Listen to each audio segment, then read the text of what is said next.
আমার হাতের স্পেশাল মশলার এই খিচুড়িটা যে একবার খেয়েছে তাদের জিহ্বায় নাকি অন্য কারো খিচুড়ি আর স্বাদই লাগে না। মশলা তৈরি করার জন্য এখানে নিয়ে নিয়েছি একটু জিরা আর একটা জয়ফলের 1/4 ভাগ, এক টুকরা জয়ত্রী, কয়েকটা এলাচ আর 2 টুকরা দারচিনি, আর নিয়েছি পোস্তদানা। সবকিছু একসাথে হালকা করে একটু ভেজে নিচ্ছি। পোস্তদানাটা একটু পরে দিয়েছি, দেখানো হয়নি। মশলাটা ভাজা হয়ে গেলে তুলে রেখে এখানে মুগ ডাল ভেজে নিচ্ছি। মুগ ডালটা ভাজা সুন্দর একটা ঘ্রাণ চলে আসলে এর মধ্যে দিয়ে দিয়েছি পানি। এই গরম অবস্থায় পানি দিয়ে দিয়েছি, ডালটা যেন একটু নরম হয়ে যায়। এই ডালের মধ্যে এখন এখানে একটু মসুর ডালও দিয়ে দিচ্ছি, একসাথে একটু নরম হবে ডালটা।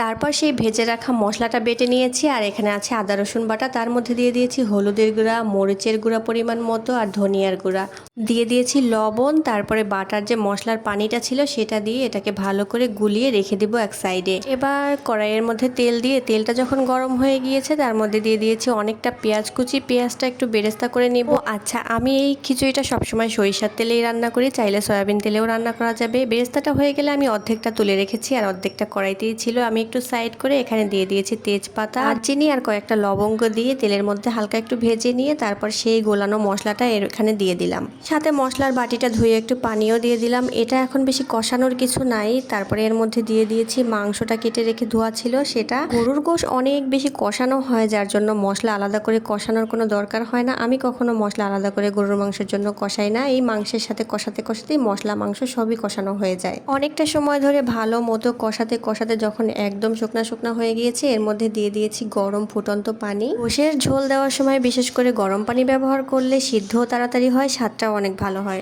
ঢাকনা দিয়ে রেখে দিয়েছিলাম সিদ্ধ হওয়ার জন্য। মোটামুটি সিদ্ধও হয়ে গিয়েছে, ঝোলটাও একটু কমে এসেছে। এখন এখান থেকে আমি মাংসগুলোকে তুলে নিব। চামচ দিয়ে বেছে বেছে মাংসগুলোকে তুলে নিচ্ছি, আর ঝোলগুলো কড়াইতেই রেখে দিব। এই একই কড়াইতে রান্নাবান্না শেষ করব।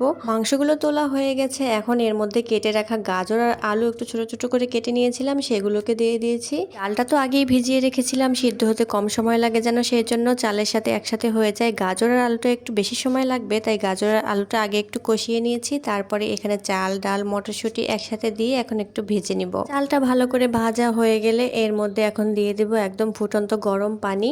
পরিমাণ মতো পানি দিয়ে তারপরে নেড়েচেড়ে সব মিশিয়ে দিয়েছি। তারপরে এখানে 2-3টা কাঁচামরিচ ভেঙে দিয়ে দিয়েছি ফ্লেভারের জন্য। তারপর ঢাকনা দিয়ে রেখে দিলাম চাল ডাল সবকিছু ফুটে সিদ্ধ হওয়ার জন্য। যখন হালকা হালকা পানি আছে তখন ঢাকনাটা খুলে ওই যে তুলে রাখা বেরেস্তাগুলো ছিল সেইগুলোকে উপর দিয়ে ছিটিয়ে দিয়ে দিয়েছি, আর যে মাংসগুলো তুলে রেখেছিলাম সেগুলোও দিয়ে তারপর নেড়েচেড়ে সবকিছু একসাথে মিশিয়ে দিলাম। মাংসটা তুলে না রেখেও কিন্তু মাংসের সাথে চাল ডাল কষিয়ে নেওয়া যায়, কিন্তু আমার কাছে মনে হয় এভাবে মাংসটা দিলে মাংসের স্বাদটাও অনেক ভালো থাকে। তারপরে এই হালকা হালকা পানি থাকা অবস্থায় নিচে একটা তাওয়া দিয়ে তার উপরে কড়াইটা দিয়ে দিয়েছি, আর একটু ঘি দিয়ে তারপর ঢাকনা দিয়ে দমে রেখে দিয়েছিলাম অনেকটা সময়। আলহামদুলিল্লাহ, ইফতারে খেজুর আর শরবত খেয়েই আমি হামলে পড়েছি এই খিচুড়ির উপরে। আমার বাসার সবাই তো আমার হাতের এই খিচুড়ির পুরাই দেওয়ানা, আর বাইরের যাকেই যতবার খাইয়েছি এত বেশি প্রশংসা করেছে যে নিজের মনটাই ভালো হয়ে যায়। আমার হাতের এই খিচুড়িটা বাসার সবার এত বেশি পছন্দ, সপ্তাহে 2-1বার করতেই হয়। তো আপনাদের কাছে ভিডিওটা কেমন লাগলো কমেন্ট করে জানাতে পারেন, আর যারা ভিডিওটা এই পর্যন্ত ধৈর্য ধরে দেখেছেন তাদেরকে অনেক বেশি ধন্যবাদ।